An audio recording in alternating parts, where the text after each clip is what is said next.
சாண்டில்யனின் கடல்புறா பாகம் 14. கொணவர்மன். அருகில் அவன் மகள் காஞ்சனா தேவி. சற்று விலகி இளைய பல்லவன். நண்பர் அமீர். அமீரின் குருநாதர் அகுதா. அனைவரும் அனப்பாயன் சொல்லப் போகின்ற திட்டத்தை தெரிந்து கொள்ள ஆவலாக இருந்தனர். பௌர்ணமி கழிந்த 4ஆம் நாள் இன்று. கடந்த 3 நாட்களில் பாலூரில் நடந்த நிகழ்ச்சிகளை அறிவீர்கள்.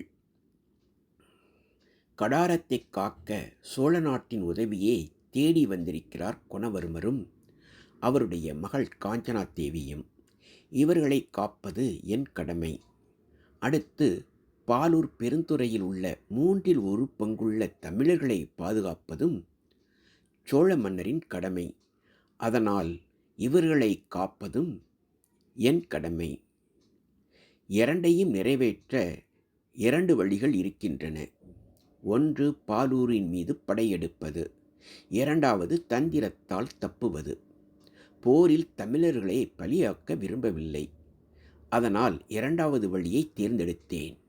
அதோ உட்கார்ந்திருக்கிறாரே எங்கள் படைத்தலைவன் கருணாகர பல்லவன். சோழ மன்னரால் இங்கு அனுப்பப்பட்டார்.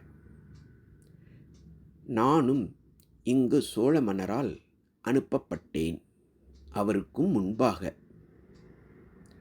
தமிழர்கள் வாழ்வு முன்னேறி உள்ளதா, பாதுகாப்பு உள்ளதா என்று அறிந்து வர அனுப்பினார். இந்த நிலையில் போரை தவிர்க்க ஒரே வழி இதுதான். நமது தலைகளை பணயம் வைத்து தப்புவதை விட வேறு வழி இல்லை. நமக்காக உதவ முன்வந்திருக்கும் அமீருக்கும் அவர் குருநாதர் அகுதாவுக்கும் தமிழகம் எப்போதும் கடமைப்பட்டிருக்கும். அகுதாவின் திட்டம் என்ன, அமீரின் திட்டம் என்ன என்று கேட்டான் இளைய பல்லவன். அதை தெரிந்து கொள்ளும் ஆவலில் கொணவர்மரும் காஞ்சனாவும் இருந்தார்கள். அனப்பாயன் தொடர்ந்தான். மரக்கல்லங்கள் இருக்கும் இடத்துக்கு அழைத்துச் செல்லும் பொறுப்பை அமீர் ஏற்றிருக்கிறார். கீழ்கட்டளை வழியை தேர்ந்தெடுத்து இருக்கிறார்.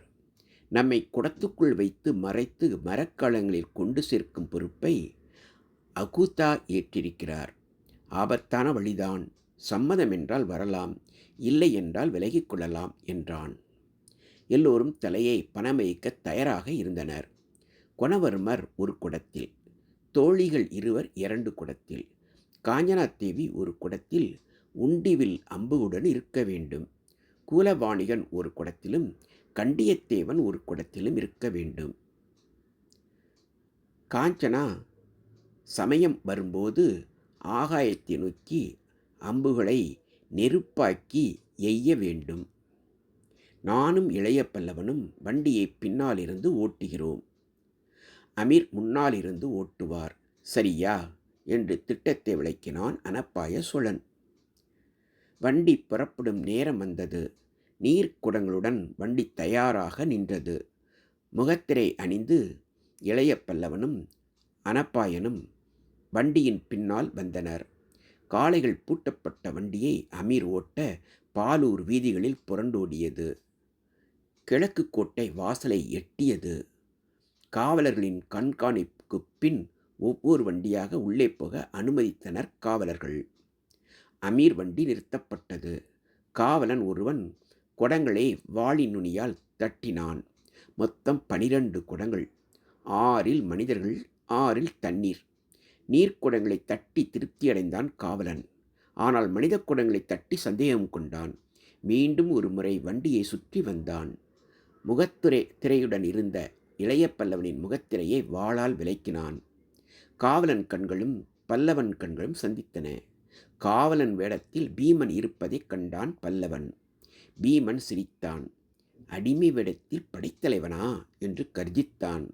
அதே நேரம் காளைகள் கனவேகத்தில் குதிரைப்படை வரிசையை நோக்கி பாய்ந்தன. அடுத்த வினாடி கோட்டை வாயிலில் பெரும் குழப்பம் சூழ்ந்து கொண்டது.